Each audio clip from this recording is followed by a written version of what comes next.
Assalamualaikum warahmatullahi wabarakatuh. Selamat pagi teman-teman semua, salam sejahtera untuk kita semua. Pada kesempatan kali ini saya akan menjelaskan tentang muatan teknis dari RZWP 3K atau kepanjangannya adalah Rencana Zonasi Wilayah Pesisir dan Pulau-Pulau Kecil. Nah, eh, pada pembahasan tentang RZWP 3K ini ada undang-undang yang mendasarinya yaitu Undang-Undang Nomor 26 Tahun 2007, yaitu tentang penataan ruang. Pada pasal 1 disebutkan ruang adalah wadah yang meliputi ruang darat, ruang laut, dan ruang udara, termasuk juga ruang di dalam bumi, sebagai satu kesatuan wilayah tempat manusia dan makhluk hidup lain melakukan kegiatan dan memelihara kelangsungan hidupnya. Kemudian pada pasal 6 ayat 3, penataan ruangan wilayah nasional meliputi ruang wilayah yurisdiksi dan wilayah kedaulatan nasional yang mencakup ruang darat, ruang laut, ruang udara, termasuk ruang di dalam bumi sebagai satu kesatuan. Kemudian pasal 6 ayat 4, penataan ruang wilayah provinsi dan kabupaten atau kota meliputi ruang darat, ruang laut, dan ruang udara, termasuk ruang di dalam bumi sesuai dengan ketentuan peraturan perundang-undangan. Sedangkan pada pasal 6 ayat 5, ruang laut dan ruang udara pengelolaannya diatur dengan undang-undang tersendiri. Itulah beberapa pasal dan juga ayat pada Undang-Undang Nomor 26 Tahun 2007 tentang penataan ruang yang menjadi dasar bagaimana RZWP 3K ini akan diberlakukan. Nah, untuk konsep tata ruang sendiri, yang pertama jika ditinjau dari dalam segi atau point of view arsitektur adalah ruang itu dapat didefinisikan sebagai sebuah bidang yang diperluas dalam arah yang berbeda dari arah asalnya. Jadi satu titik kita tarik garis ke arah manapun itu, nah itu akan menjadi bentuk sebuah ruang. Nah, ruang sendiri adalah daerah tiga dimensi. Nah, tiga dimensi di mana ada objek dan juga peristiwa yang berlangsung pada ruangan tiga dimensi tadi. Untuk ruang, itu memiliki posisi serta arah yang relatif, terutama bila suatu bagian dari daerah tersebut dirancang sedemikian rupa untuk tujuan tertentu. Nah, untuk konsep tata ruang sendiri, yaitu manusia mempunyai kepentingan terhadap ruang dengan tujuan yang berbeda-beda, sehingga sering terjadi konflik kepentingan. Kenapa kok bisa ada konflik? Karena tujuan pemanfaatan dari sebuah tata ruang ini berbeda-beda. Kemudian untuk konsep tata ruang adalah menentukan arah penggunaan ruangan atau alokasi dari ruangan itu untuk suatu peruntukan tertentu. Itu adalah konsep utama tata ruang. Makanya ruangan itu perlu ditata untuk menentukan alokasinya untuk apa saja keperluannya. Karena di situ kan ada objek yang menempati sebuah ruangan dan ada peristiwa pada ruangan tersebut. Selanjutnya untuk rencana zonasi adalah rencana untuk menentukan arah penggunaan ruang-ruang tersebut dengan tiap-tiap satuan fungsi. Sedangkan zona sendiri adalah ruangan yang penggunaannya disepakati bersama. Ini menjadi poin penting, disepakati bersama antara berbagai pemangku kepentingan dan telah ditetapkan status hukumnya. Karena untuk menghindari konflik kepentingan, makanya ditetapkan dan ada status hukum. Selanjutnya adalah penentuan batas zonasi yang didasarkan pada Undang-Undang Nomor 23 Tahun 2014, Pasal 27 ayat 3 dan 4, di mana kewenangan provinsi untuk pengelolaan laut yaitu sejauh 12 mil laut diukur dari garis pantai ke arah laut lepas dan atau ke arah perairan kepulauan. Ini adalah dasarnya yaitu 12 mil laut. Nah, apabila ada kondisi atau case khusus, wilayah laut di antara dua daerah provinsi kurang dari 24 mil ketika di total antara provinsi A dan provinsi B, ketika ditarik garis, kemudian diukur ternyata kurang dari 24 mil. Katakanlah 20 mil jarak antara provinsi A dan provinsi B, maka laut dibagi sama jarak. Nah, berarti kalau tadi 20 mil antara titik provinsi A dan titik provinsi B, maka masing-masing provinsi memiliki luasan wilayah yang bisa dikelola atau memiliki kewenangan di tingkat provinsi yaitu masing-masingnya adalah 10 mil. Nah, begitu maksudnya. Kemudian pembagian zona sendiri dalam KKP menurut Peraturan Menteri Kelautan Perikanan Nomor 30 Tahun 2010, Pasal 9 Ayat 1, terdapat pembagian zona. Ada 4, yaitu ada zona inti, zona perikanan berkelanjutan, zona pemanfaatan, dan zona lainnya. Selanjutnya adalah hierarki rencana tata ruang dan rencana zonasi. Yang bagian hijau ini adalah rencana tata ruang dan yang bagian biru ini adalah rencana zonasi. Nah, rencana tata ruang ini secara umum dan juga secara perinci penjelasannya adalah mulai dari tingkat yang paling tinggi yaitu tingkat nasional. Jadi RT RW ini adalah rencana tata ruang wilayah nasional. Kemudian turun ke bawah provinsi, turun ke bawah kabupaten, dan yang terakhir dan paling kecil adalah kota.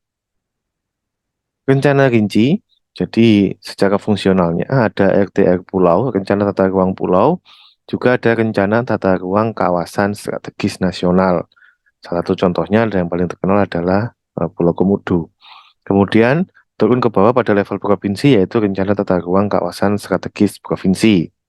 Turun lagi ke bawah sampai ke kabupaten dan juga sampai dengan kota. Nah, sedangkan untuk rencana zonasi secara umum wilayahnya adalah RZW nasional, rencana zonasi wilayah nasional. Nah, kemudian secara perincinya atau fungsionalnya adalah rencana zonasi ruang lintas wilayah. Nah, ada rencana zonasi ruang kawasan strategis nasional tertentu untuk T-nya. Nah, begitu terus sampai turun ke bawah sampai dengan level kota.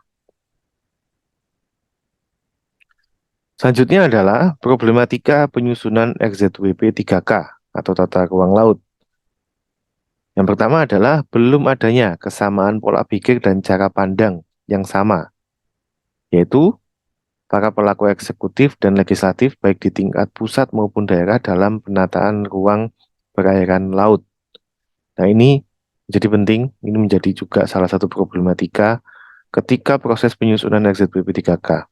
Jadi sebelum adanya itu seharusnya adalah adanya cara pandang, pola pikir, sudut pandang yang sama antara eksekutif dan juga legislatif, baik dimanapun tingkatannya.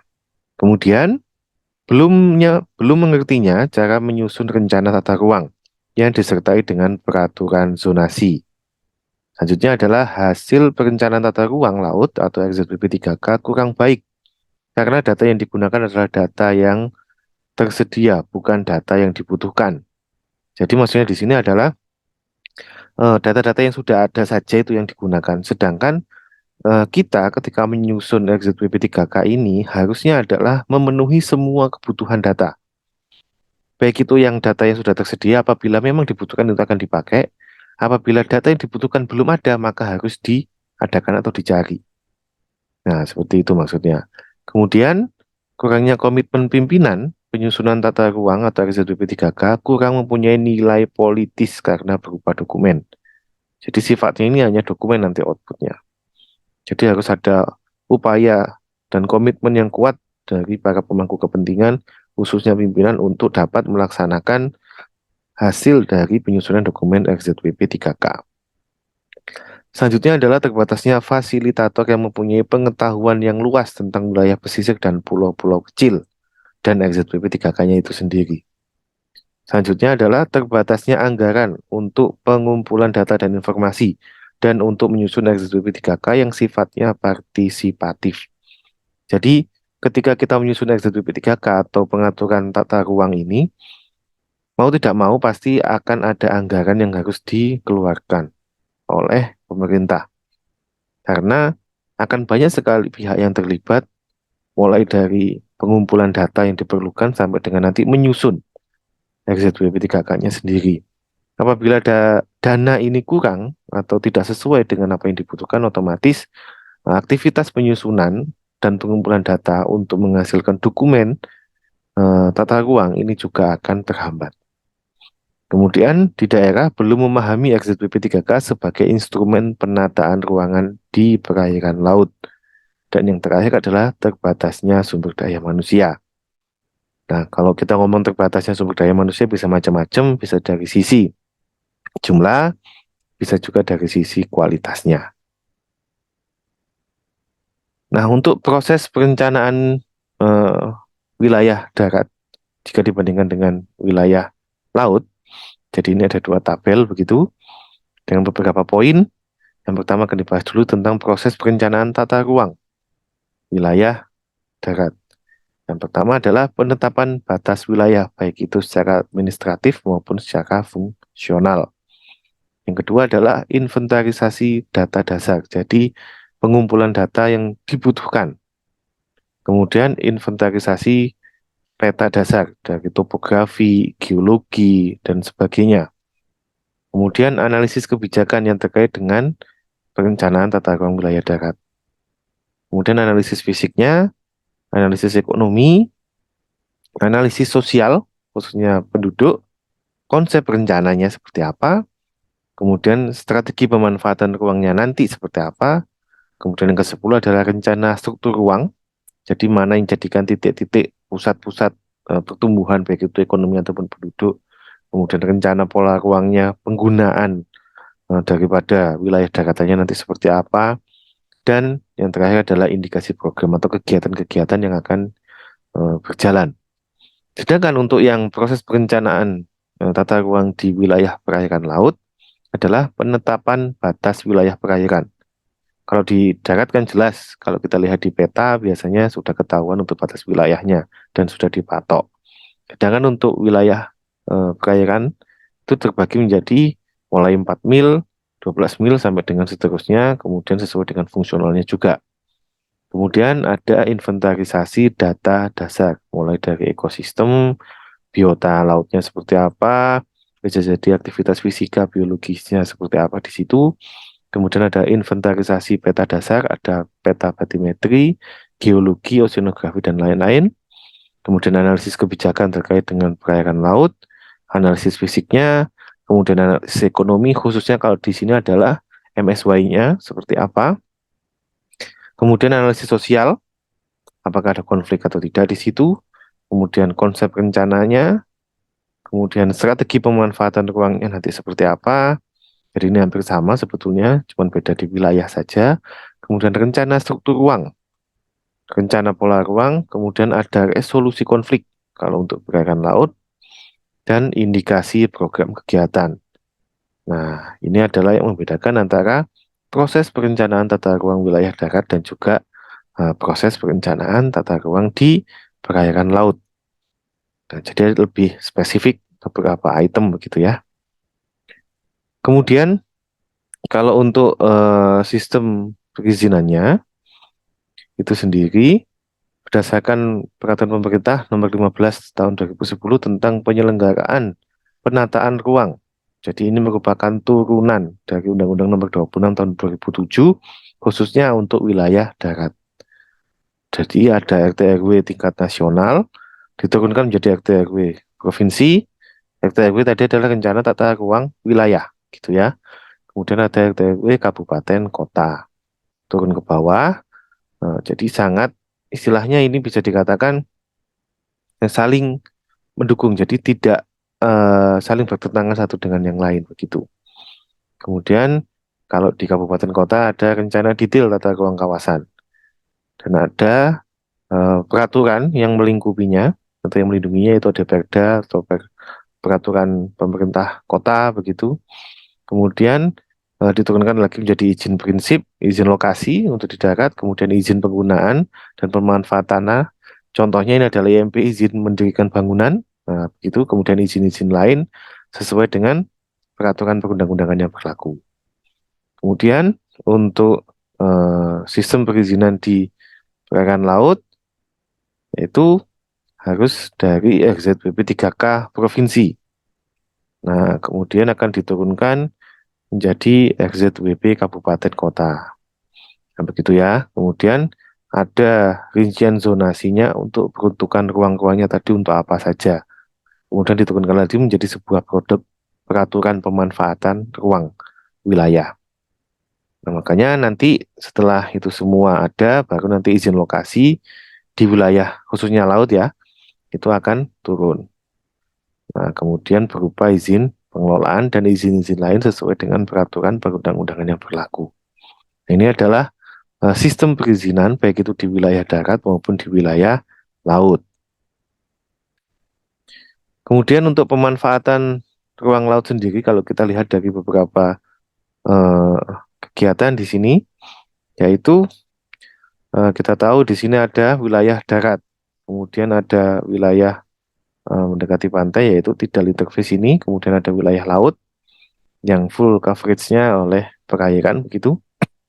Kita bisa lihat untuk wilayah darat ada umumnya peruntukannya adalah untuk perkotaan dan industri, sebagian untuk perairan bahkan mohon maaf untuk pertanian, bahkan hampir mendekati di wilayah pantai begitu.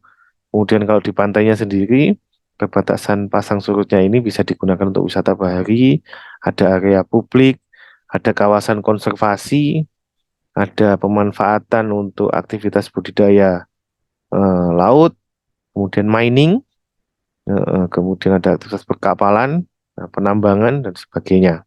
Jadi kalau kita lihat di sini kita bisa sangat mengetahui bahwasanya laut kita dapat dibagi-bagi atau dapat dibatas-batasi bagaimana pemanfaatan untuk wilayah daripada laut itu sendiri. Nah, kemudian untuk eh, landasan kebijakannya yaitu ada perencanaan secara spasial seperti itu. Jadi ada Undang-Undang Nomor 26 Tahun 2007. Ada Rencana Tata Ruang Wilayah Nasional, Provinsi Kabupaten. Produk turunannya adalah Rencana Tata Ruang Kota, gitu sampai ke bawah. Kemudian ada juga Rencana Tata Ruang Kepulauan, dan juga ada Rencana Tata Ruang Kawasan Strategis Nasional, begitu. Kemudian yang menghubungkan dari keduanya ini adalah Undang-Undang Nomor 24 Tahun 2007 dan Undang-Undang Nomor 32 Tahun 2004 tentang otonomi daerah atau OTODA, bagaimana perizinannya untuk yang wilayah laut di sini. Teman-teman bisa mengamati produk turunannya gitu. Di sini ada RPJP atau Rencana Pengelolaan Jangka Panjang, biasanya 20 tahun, dan ada Rencana Pengelolaan Jangka Menengah, yaitu 5 tahun. Nah, itu.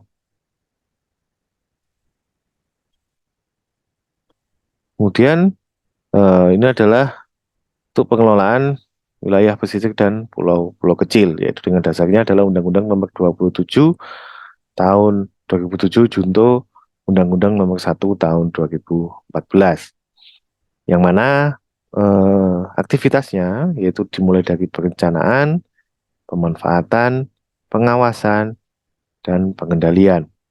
Nah, untuk wilayah perencanaan sendiri, yaitu mulai jangka panjang yaitu 20 tahun, dan jangka menengah 5 tahun, serta perencanaan jangka pendeknya itu 1 sampai 3 tahun. Di mana ini diatur dalam pasal 7 ayat 3, yaitu wajib disusun oleh pemerintah daerah.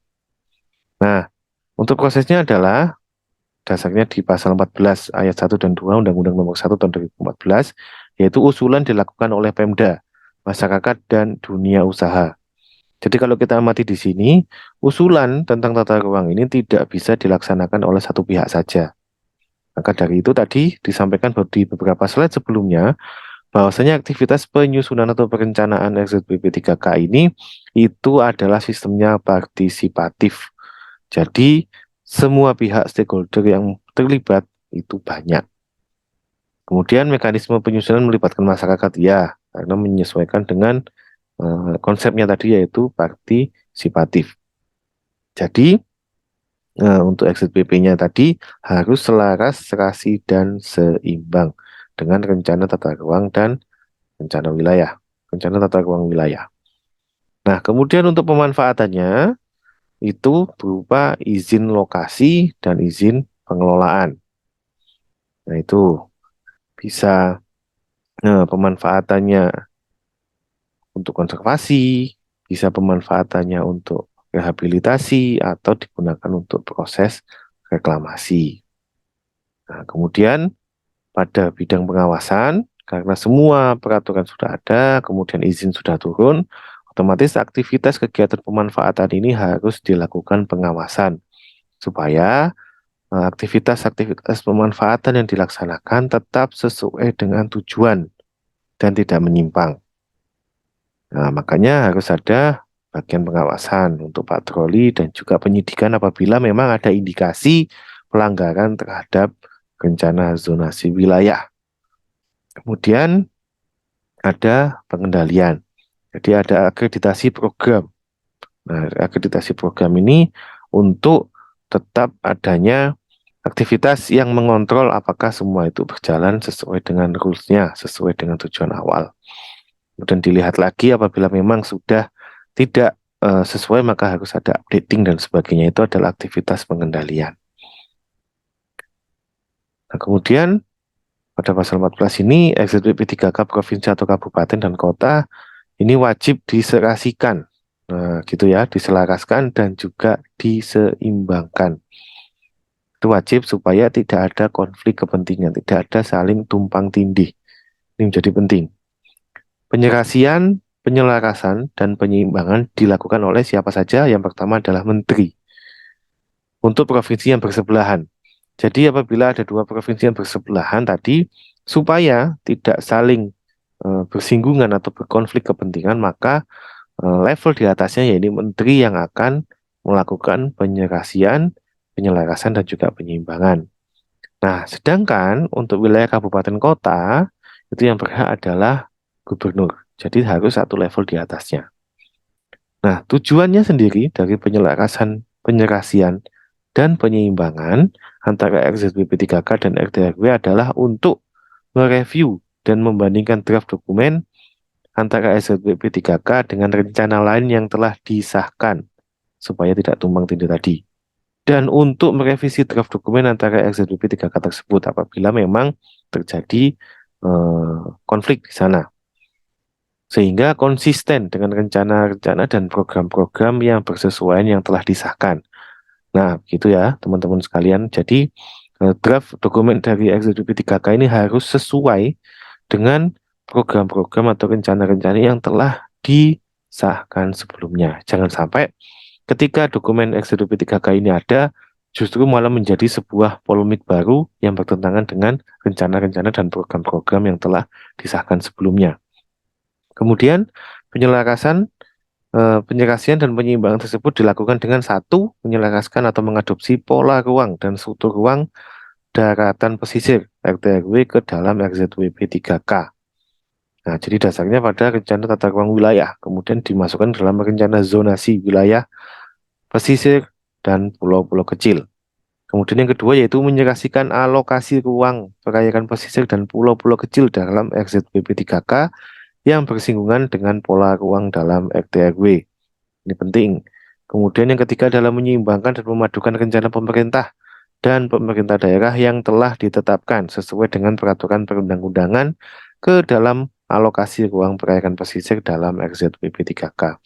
Jadi intinya adalah jangan sampai antara level nasional, level provinsi, level kabupaten kota ketika ada aktivitas penyusunan rencana zonasi wilayah pesisir itu tidak saling mendukung satu sama lain rencananya.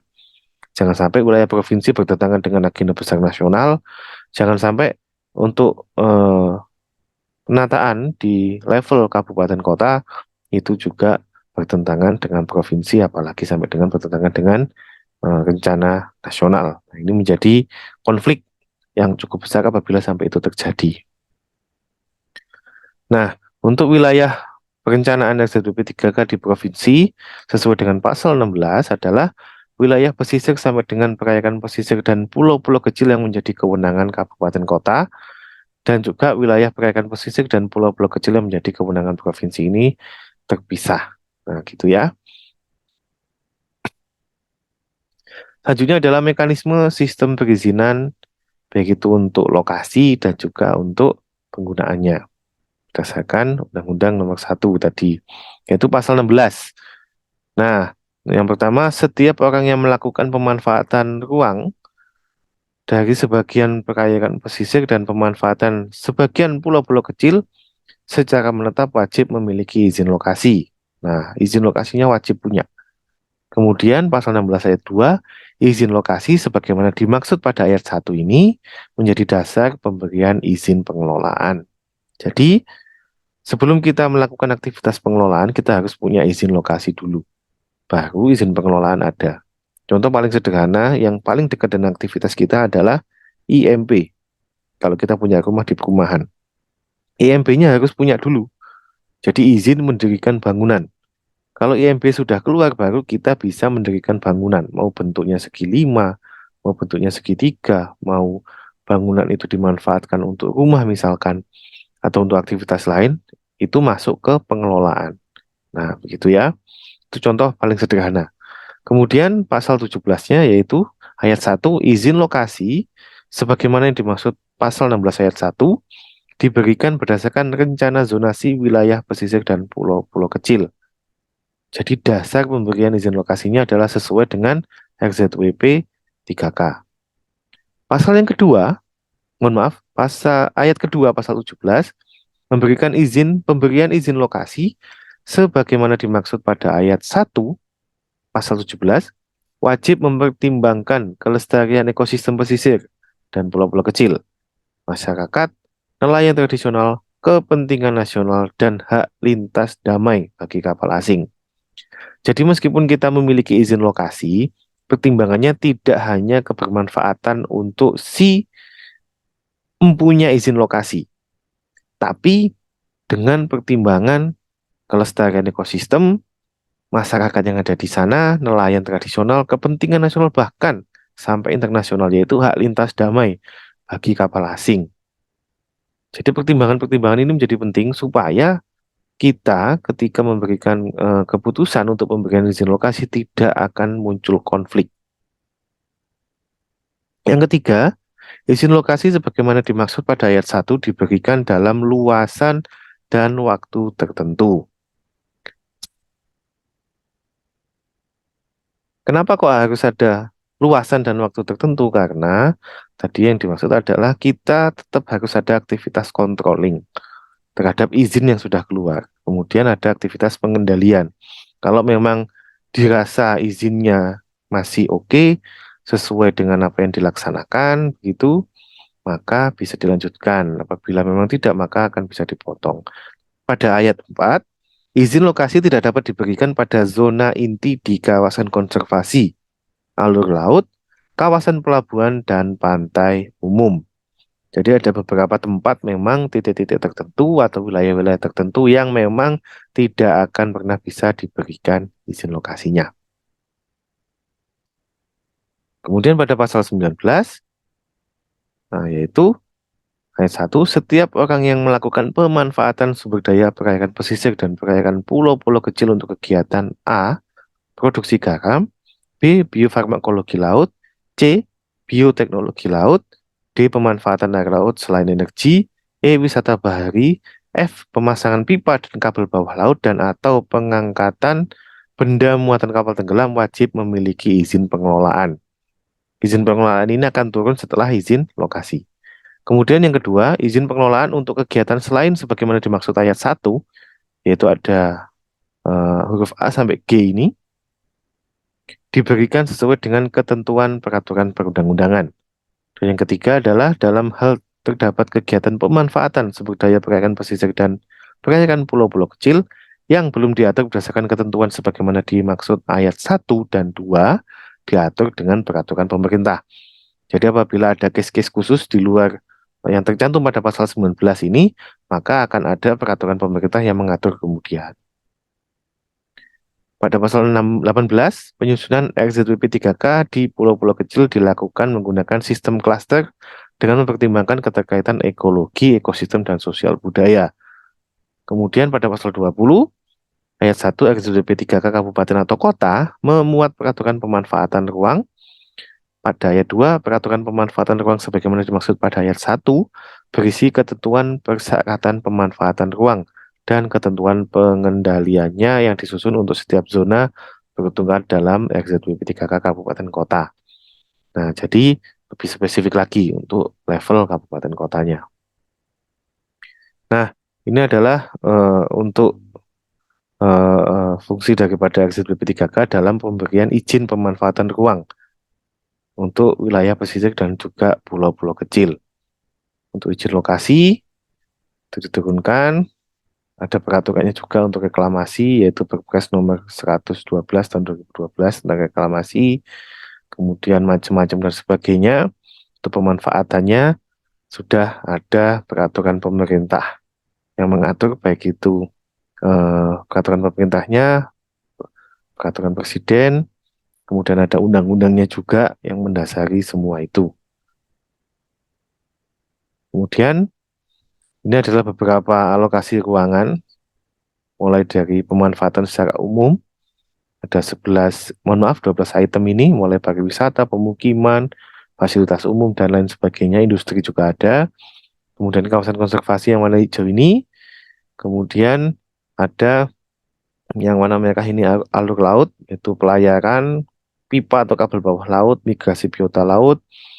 Kemudian yang hitam ini adalah kawasan strategis nasional tertentu atau KSNT tadi. Jadi macam-macam ini aktivitas untuk pemanfaatan alokasi ruangnya.